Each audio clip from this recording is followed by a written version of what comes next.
Vancouver West End.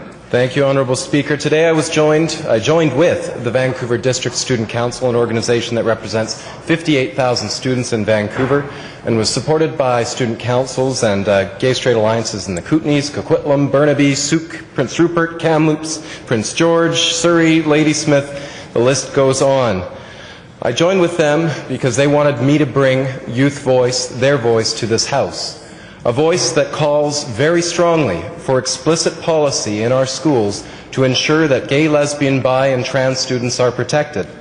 They're calling for this because 2/3 of those students feel unsafe in our schools. They're calling for this because 25% of those students face physical violence in their schools for being who they are. They're calling for this because those students, 70% of them or more, are more likely to commit suicide than the general public in the schools.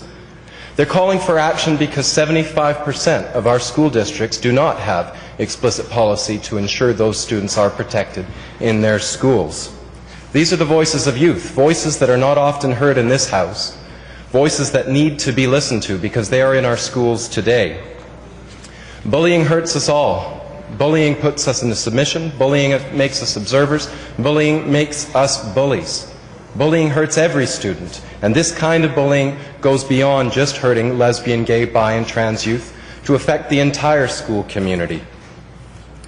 They're calling for policy because for too long they've been ignored.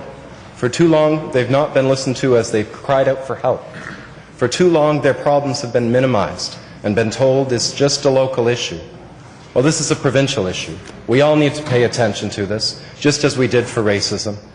We all need to take explicit action to ensure that they are protected. They want this House to listen, and I hope this House will. Thank you, Honourable Speaker.